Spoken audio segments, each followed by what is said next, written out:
kata ulama, mentahbib ya, menyenangkan orang kepada Allah itu butuh bayinah. Bayinah itu logika yang kebenarannya itu coro Jawa itu jelas welo-welo, sangat jelas. Namanya al-bayinah. Saya ulang lagi ya, namanya apa? Al-bayinah. Sehingga dengan logika itu orang yang kafir saja menjadi mukmin, yang fasik menjadi soleh, yang soleh bila ilmin menjadi soleh bil ilmi atau bil hujjah. Itu yang disebut Allah, lam yakunil ladzina kafaru min ahlil kitabi wal musyrikina munfakina hatta ta'tiyahumul bayyinah. Siapa itu rasulun minallah yatlu suhufam mutahharah. Jadi kemampuan argumentatif itu yang harus kita bela-belain. Saya di sini sangat terhormat karena saya bisa matur di depan Pak Kores. Saya dulu sering baca buku-buku beliau. Jadi saya nggak mungkin jadi pesaing beliau karena saya ini saya ngidolakan beliau, jadi nggak mungkin jadi pesaing beliau. Tapi kalau mutammim ikut menyempurnakan keinginan besar-besar beliau mewujudkan Islamiyah wasatiyah, insya Allah diminta atau tidak diminta harus kita bantu. Harus apa? Nah, bayinahnya apa? Bayinahnya begini. Bayinah itu satu argumentasi yang jelas begini. Ada seorang ekstremis itu, singkat cerita mau ngebom tempat-tempat maksiat. Yang maksiat ini orang-orang Islam juga. Tapi saya tidak nuduh sampean, pokoknya orang-orang Islam juga. Terus ditanya sama orang Islam moderat, andaikan mereka nanti mati dalam keadaan demikian, aina masiruhum, lalu mereka kemana?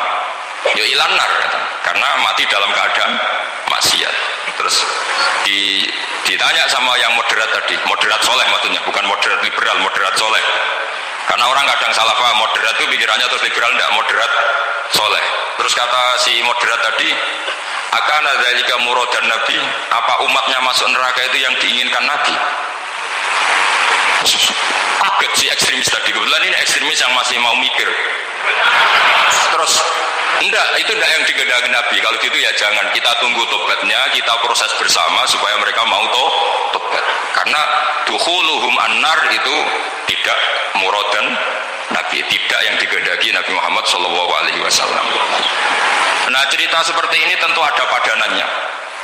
Padanan itu artinya kias ya, kias dalam hadis sahih. Saya yakin hadis itu sahih.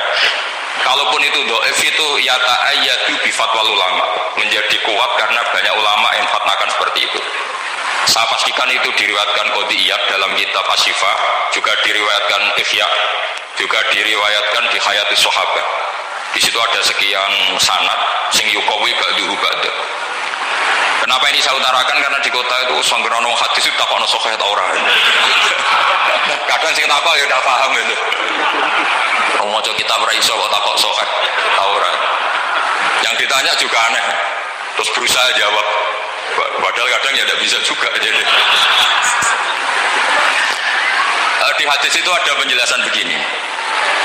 Ada seorang Arabi itu orang Bedui, orang yang kurang peradaban, minta sesuatu pada Rasulullah SAW.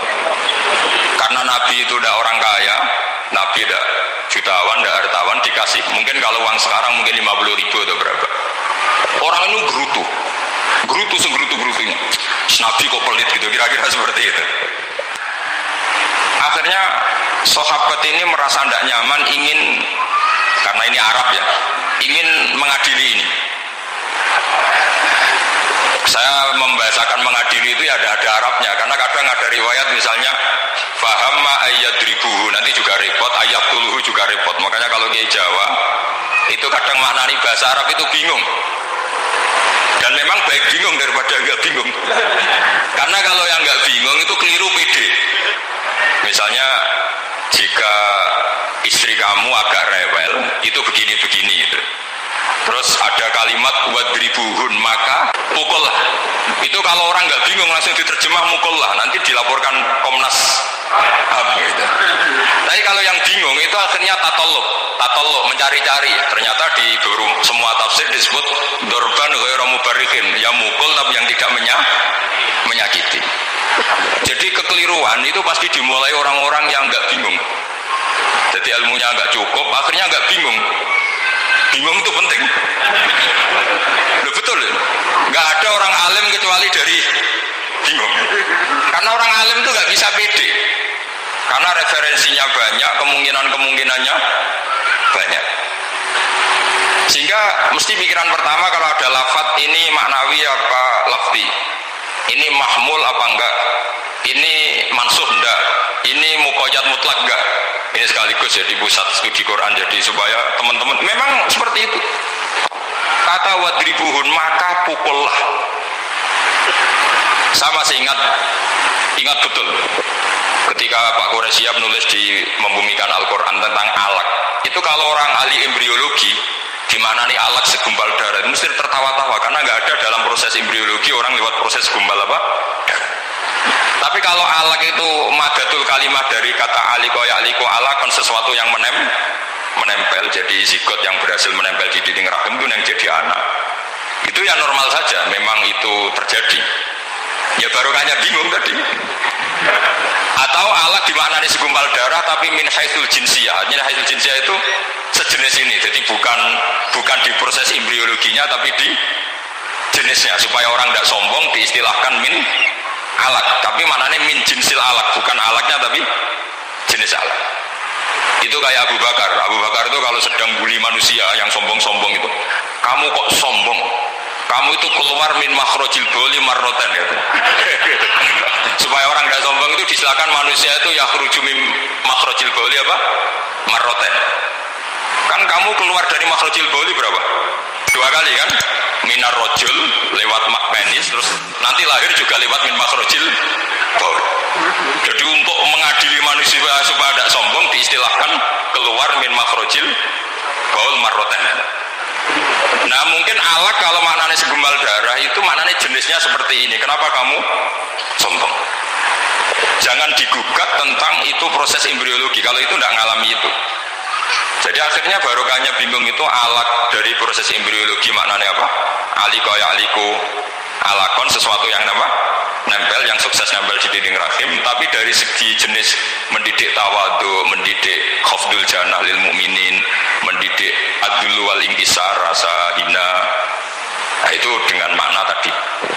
Saya teruskan, si Arabi tadi karena dikasih 50.000 gerutu terus akhirnya Nabi memanggil Arabi tadi karena mau dipukulin sama sahabat. Gak tahu mau dipukulin atau mau dibunuh, gak tahu, pokoknya dikerasin lagi. Makanya nggak usah diterjemah. Kalau diterjemah nanti jadi bingung. Terus akhirnya dibawa sama Nabi, diajak masuk, dikasih banyak sama Nabi. Kasih banyak, ditanya sama Rasulullah, kamu sudah puas ya Arabi? Sudah ya Rasulullah. Hebatnya Nabi apa? Kamu harus menjelaskan ke semua sahabat saya kalau kamu sudah puas, karena tadi kamu ngomong yang bikin sahabat saya dongkol. Terus sekarang harus mengkonfirmasi. Ya Rasulullah. Di depan umum juga Nabi ikut. Ini Arabi tadi minta saya tak tambah, terus dia puas. Ahakada ya Arabiyu? Naam ya Rasulullah, fajazakallahu min khairin wa asyiratin. Dia tegas, naam ya Rasulullah. Nah, pelajaran dari hadis ini adalah kalimat ini. Ini harus diingat-ingat. Setelah Arabi tadi puas, sahabat juga tahu apa pernyataan puasnya Arabi tadi. Nabi ngetikan begini, masalu hadza, perumpamaan orang ini dan saya itu seperti orang yang punya unta atau sapi atau kambing yang syarudat, yang liar. Fattaba'ahan nasu, kemudian orang-orang ikut membantu nangkat. Falam yaziduha illa nufuran, bantuan manusia-manusia ini malah tambah lari karena ini semua orang ini asing. Bagi unta ini kan asing, yang nggak asing kan hanya pemiliknya. Terus kata si pemilik unta tadi, khallu baini wa baina naqati, sudah saya tidak usah dibantu. Fa ana arfaku, biasa lebih sayang kepada unta saya.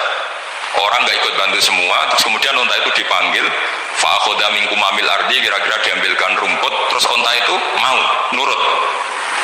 Intinya apa? Kalau orang nggak bakat kiai, nggak bakat dai ilallah, kok ngajak-ngajak Islam itu falam yaziduha ila nufuron, kira-kira. Karena lebih banyak emosinya ketimbang teknik proses tadrijinya, tasreknya. Akhirnya itu jadi pelajaran ke kita. Pelajaran kedua, Rasulullah ngendikan begini, andaikan kamu membunuh si Arabi tadi, bahasanya yang membunuh. Kalau ini tak terjemah gak apa-apa, wong andaikan saja. Andaikan kamu membunuh si Arabi tadi dalam keadaan membenci saya, yaitu ngomentari Nabi adalah kikir, maka dakhalan nar, orang ini akan masuk neraka karena dia mati dalam keadaan sakhitan dan Nabi Shallallahu Alaihi Wasallam. Dia mati berstatus benci kanjeng. Tapi uniknya dalam Islam segampang itu. Ketika si Arabi tadi mencintai Nabi itu karena dibayar, karena diservis. Dan itu cukup loh dalam Islam ya. Mencintainya Nabi itu karena dikasih uang lagi. Akhirnya dia senang Nabi meskipun karena dikasih uang. Tapi jangan diteruskan, setelah senang Nabi dibunuh masuk surga, ya tidak usah gitu.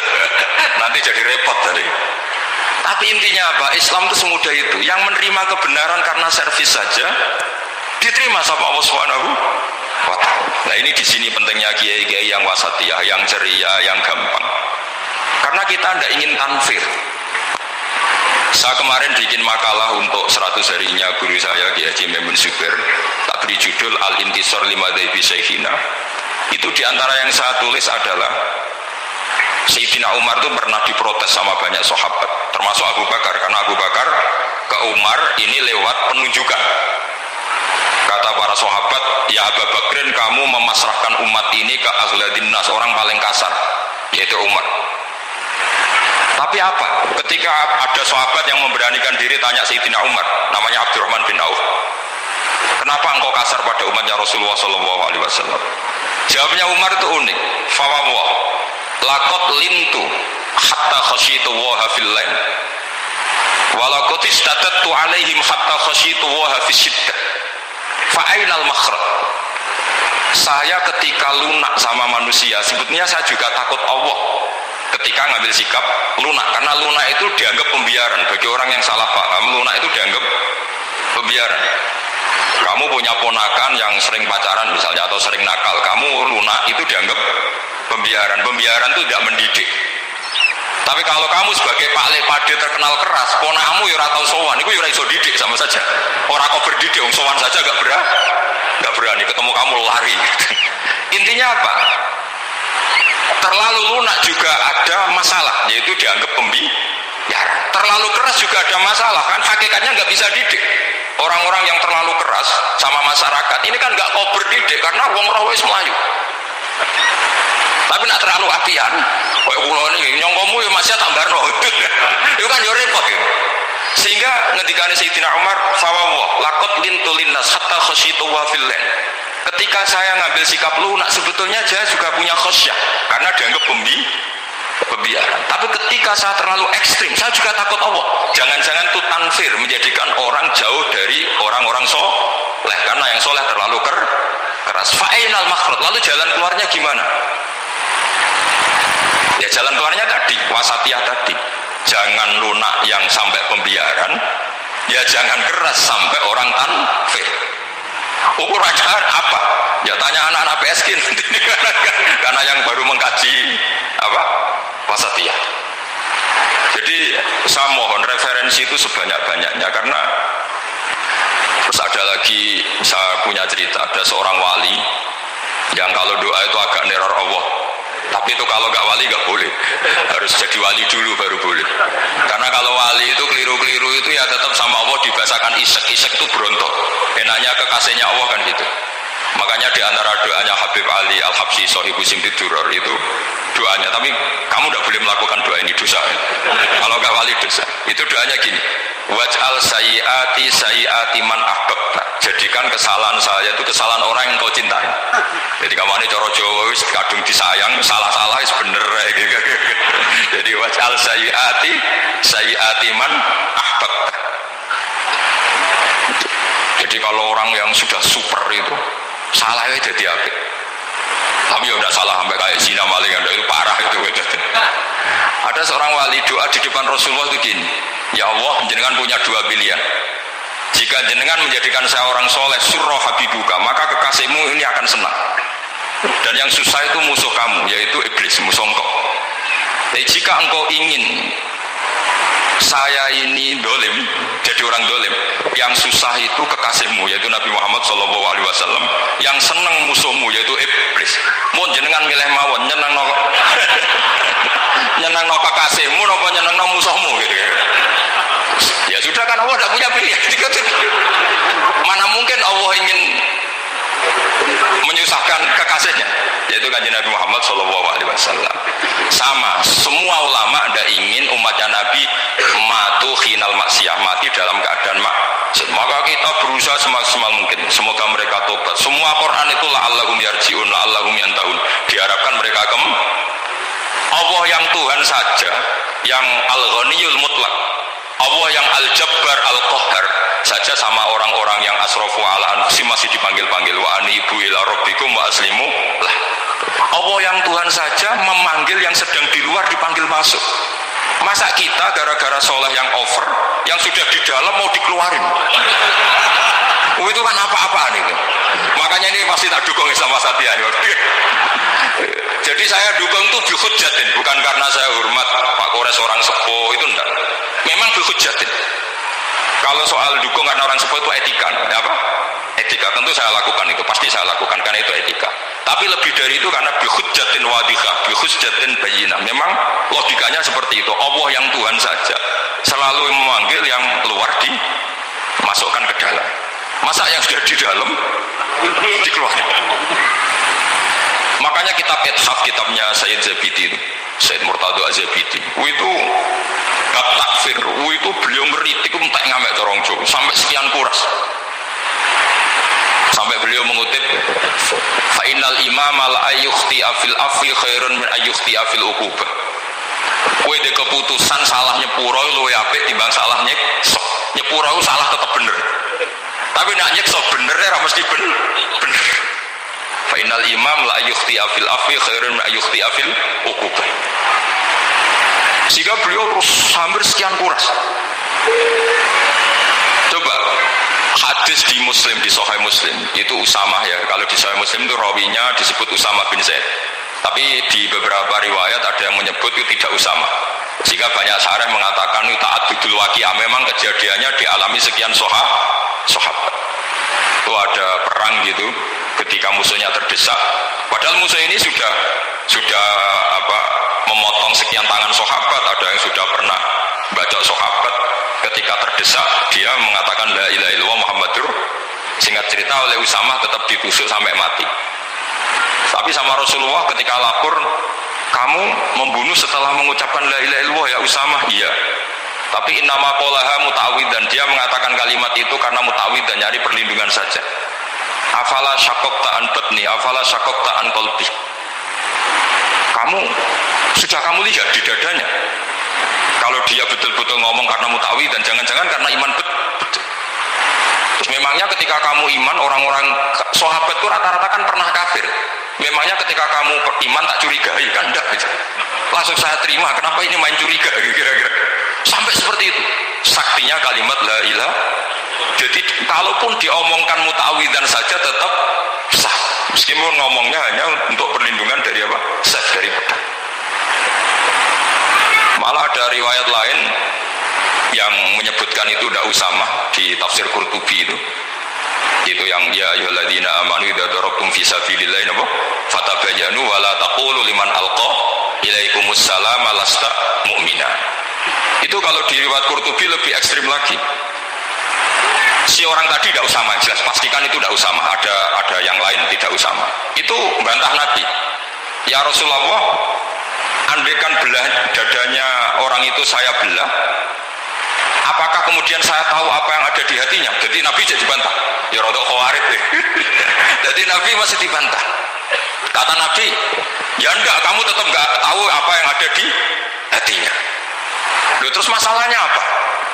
Masalahnya begini, setelah kamu belah dadanya, kamu tetap enggak tahu hatinya kan? Fala anta ta'lamu ma fi qalbi wala anta tusaddiqu ma fi lisani. Jadi kowe udah di wong kacau. Ngerti hatinya yang enggak, percaya lisannya juga enggak. Kan enggak ada hujah yang kamu ambil. Harusnya kata Nabi profesional dong. Nak roh hati ini rujukannya lisan. Ini enggak, hatinya kamu enggak tahu, lisannya enggak kamu percaya, langsung kamu pakai itu apa? Seperti saya sama jenengan kan gampang, aku raro niatnya sama ngaji api apa raro. Sementing tak kau ngaji berarti seneng ngaji. Jadi jelas ada yang diambil.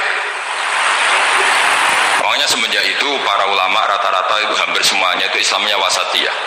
Karena ciri khas agama ini adalah wawo yad'u ila daris salam. selalu memanggil-manggil supaya orang masuk. Gak ada ayat wallahu yukhriju min daris salam, itu gak ada. Allah mengusir orang min daris, gak ada. Nah, kalau sampean salahnya orang yang dicintai kayak Nabi Adam, nasib sampean. Nabi Adam itu salah karena makan sajaratil khuldi, kata cerita-cerita gitulah. Nanti bisa diperdebatkan. Sajaratil khuldi itu nama larangan, itu nama salah sebetulnya. Nanti tanya Pak Kures, itu kan sebenarnya gini, istilah khuldin itu bahasa setan. Hal adulluka ala sajaratul khuldi wa mulki la yabla. Jadi iblis itu goda Adam, kamu ingin mangan pohon keabadian. Jadi kalau kita mengistilahkan sajaratul khuldi, berarti mengesahkan istilah yang dipilih setan. Ini jadi masalah. Makanya saya enggak pokoknya anut-anut umum wong muni sajaratul khuldi ya ikut sajaratul khuldi, tapi ini sebetulnya bahasa yang dipakai setan. Singkat cerita Nabi Adam itu akhirnya makan tapi tidak banyak, makanya sebagian aja diredaksikan dhaqo itu ngicipi. Makanya ada akala, berarti dhauk juga disebut aklu, tapi aklu yang sedikit disebut dhauk atau dhaqo. Nah, ketika makan itu Allah duko, tapi duko orang yang dicintai, diwarai. Cuma Adam, kowe tak warai donga supaya tak sepuro. Jadi kaya anak apa minggat wong disayang disangoni minggat lah tak sanggon. Makanya wajal sayyati man ahbabta disangoni fatalaqa adamu min rabbih kalimatin fataba alaih. Makanya saya kalau baca ayat itu cek enak jadi sangoni maca iki jeng yo kok ben. Jadi minggat digani HP mbek dhuwit engko nek wis kepen mulai ya semulai. Makanya itu jadi Quran itu luar biasa. Akhirnya Nabi Adam yang benar diusir, tapi sudah bawa bekal, diwarai oleh pengiran. Nah ternyata apa? Maksiatu Adam itu maksiatu mu'azzimin, maksiatnya orang yang sangat menghormati Allah. Jadi kalau kamu ingin jadi wali itu pertama harus kamu berstatus al-mu'azzim, al-musabbih. Ternyata kata kuncinya gini, kata tafsir Ibnu Katsir ini. Waqo sama huma inni lakuma laminan nasih. Saya ini kan muridnya Mbah Maimun, muridnya bapak saya. Kan gak kebayang orang pakai namanya Allah kemudian dusta. Jadi Nabi Adam dirayu setan kayak apa itu gak pernah tertarik. Gak pernah tertarik. Tapi akhirnya setan bilang, wallahi demi Allah, bahwa saya menyuruh kamu makan buah khut itu laminan nasihin. Wallahi, pakai kata wallahi. Terus Allah ya sudah merevisi larangan itu, sekarang sudah bilang boleh katanya. Nah karena kata pakai wallahi, terus kata Nabi Adam, fawwah wa izzatika ya rabbi ma dzanantu anna ahadan yahlifu bika kadiban. Ini dawuh Nabi Adam. Adam wis tak kandhani kok ora nurut alasan apa? Terus Adam atau pangeran wa izzatika demi kehormatanmu ya Allah, fawallahi ma adzunnu anna ahadan yahlifu bika kadiban. Saya tidak pernah ngira ada hambamu, ada makhluk kemudian mencatut nama engkau kemudian dia dusta.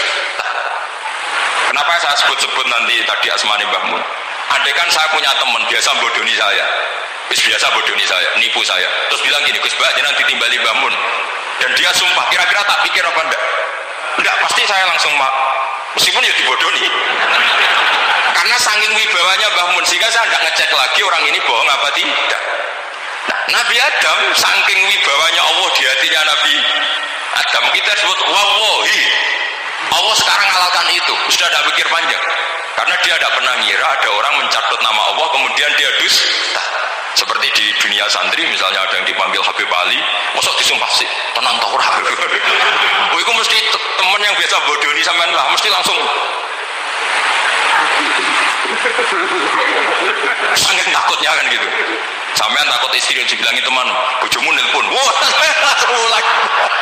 Itu mesti tidak dikonfirmasi lagi itu, saking takutnya itu. Nah Nabi Adam itu seperti itu, saking takzimnya kepada Allah sehingga ketika disebut wallahi, nah itu yang kata kuncinya waqa sama huma inni lakuma laminan nasihin fadallahuma bihur. Itu kalau sampean neliti, ini kesangannya Pak Kures pakai madatul kalimah itu kelihatan. Fadallahuma itu rujuknya ke iblis. Jadi Adam di situ korban terus. Kan waqo sama huma iblis sumpah ke Adam Hawa. Fadallahuma iblis menunjukkan Adam Hawa. Jika dia dua orang ini maksiat semuanya korban, dia hanya sebagai objek. Kreatornya yaitu iblis. Tapi Nabi Adam sampai tertipu tuh gara-gara tadi. Wa izzatika ya Rabbi. Ma'azunnu anna ahadan yahlifu bika kadziban. Ketika menyebut nama engkau, saya tidak pernah mengira ada orang yang menyebut nama engkau kemudian dia dusta. Bisa bayangkan orang paling brengsek sekalipun teman saya kalau bilang Gus sampean dipanggil Mbak Mun, tentu tidak saya pikir lagi. Atau di pondok sini, Kang diceluk Habib Ali, ditimbali Habib Ali. Sampean konfirmasi apa enggak? Enggak kan? Apalagi ini Allah Subhanahu wa ta'ala.